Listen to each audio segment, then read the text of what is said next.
here we are. We just got into Bangkok, Thailand, and in order to wait out the rain, we decided to have a beer and breakfast. Our 2-week adventure began in the Thai capital, but we had no plans for it to end there. As is most often the case, we had no plans at all. We figured we'd get an impression of Bangkok and then go from there. Bangkok, officially populated with 6 million, but in reality having as many as 15, was built on a swamp. Years ago, the city consisted of a network of canals that were mostly filled to become today's streets. We figured taking a boat was a good way to experience what much of Bangkok used to be. Homes bursting with tropical flowers, Buddhist temples, and even floating markets occupy the canal banks. Amazing. But at the same time, all we could think about was how much we wanted to stop on a whim. Turn the boat up one of the smaller canals, chat with a local. We realized these wishes were all but impossible unless we were the ones driving. In other words, we needed more control of our journey. We decided to buy motorcycles and drive them south to Singapore. Really cheap. Really cheap motorbike. Cheap, as cheap as possible, like old, used. Used. Bad. No, not new. Old, used. Not new. Tuk-tuks are fine for a jaunt, but we were reminded again of why we wanted motorcycles. We weren't interested in being taken for a ride. However, finding our own mode of transportation wasn't easy.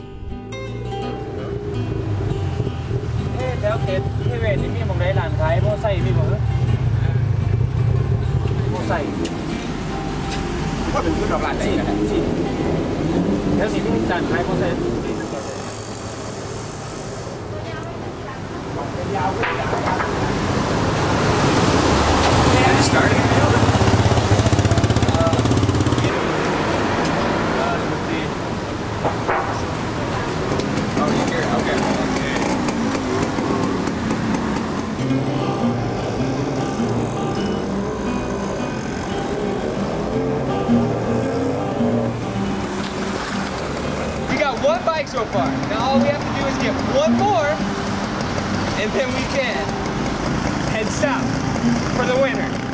While we waited for the second bike, we passed time by looking around more of the city. That night we hit Khao San Street, where backpackers, tourists sporting knee-high socks, criminals, prostitutes, transvestites, and everyone else in between meets to have a good time.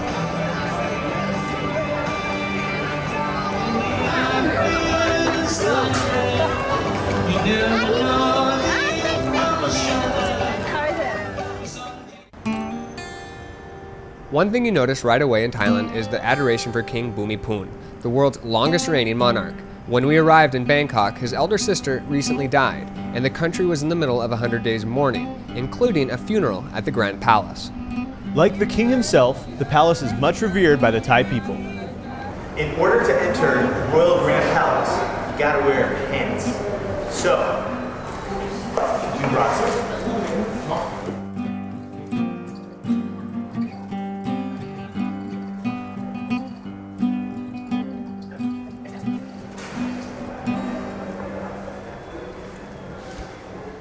Like most royal households, the Grand Palace isn't without intrigue.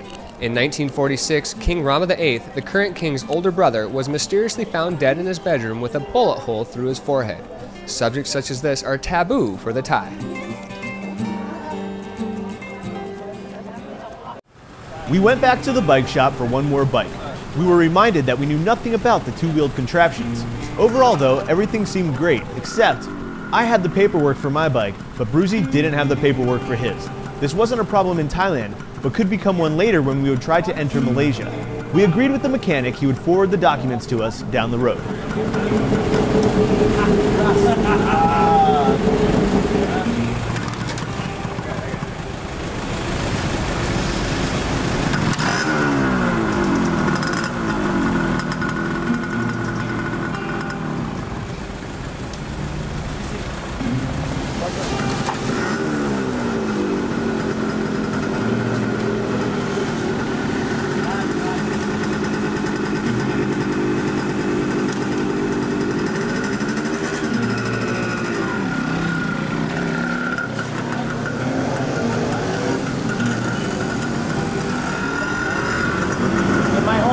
motorbike?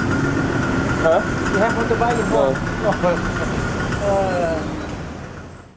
In high spirits, we took our bikes for a spin for the first time in our lives.